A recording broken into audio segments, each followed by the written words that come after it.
Arnold said we were very secretive at that. This period, Arnold must have been about, what was this period, 19 when? Dean was born 1957. Arnold 1951. So Arnold must have been about 13, 14.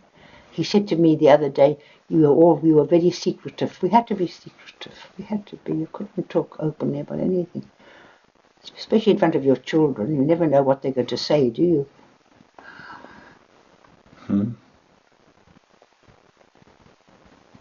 But lots of people, Timish, exiles who came over to this country, found it very difficult to becoming absorbed into the English way of life. They hankered always after the past, but the result of the children didn't know where they were. You have to make a decision. If you're in a country for a while, you've got to be part of the society, am I right? Otherwise, what are you? You confuse your children, absolutely. So when Ruth and Joe's children came over here to England, Sean was 12, Robin was about, I think she was very disturbed. She wrote a film. There was a film, Sean Slover's film, and they were very, very, very, very affected by the move.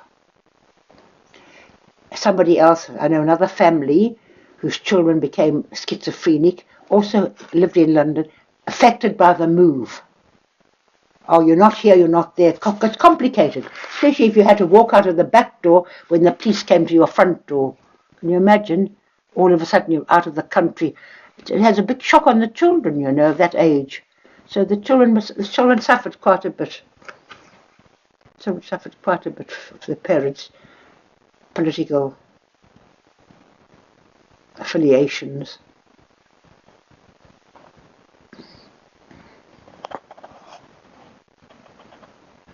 I think we made up. We put a different kettle of fish. We didn't leave out of the back door when the police came to the front door. A different kettle of fish. A different situation. These people left immediately, left all their belongings and went, disappeared. The shock to everybody, the children and everybody else. All of a sudden, your parents have gone. Where have they gone? You're in South Africa and they've gone. So you've got a lot of. This didn't happen with our family. We've settled in here, and I made up my mind. This is where we've got to live. We're part of the society. It doesn't stop us from doing our work. It didn't stop us from doing our contributions. We did it all the time, but we've still maintained a family life. This is where your children, where you are, and you've got to be part of the society. Otherwise, the children get very confused. And we're bringing all this out. Can you imagine? Even the kids didn't know. Kids didn't know what was going on. Never mind. I think of the families, I think of I've been reading about exiles abroad and left, especially at the age of 12. If the children would come at the age of 12, 12 is a difficult age for coming into a different society, you know.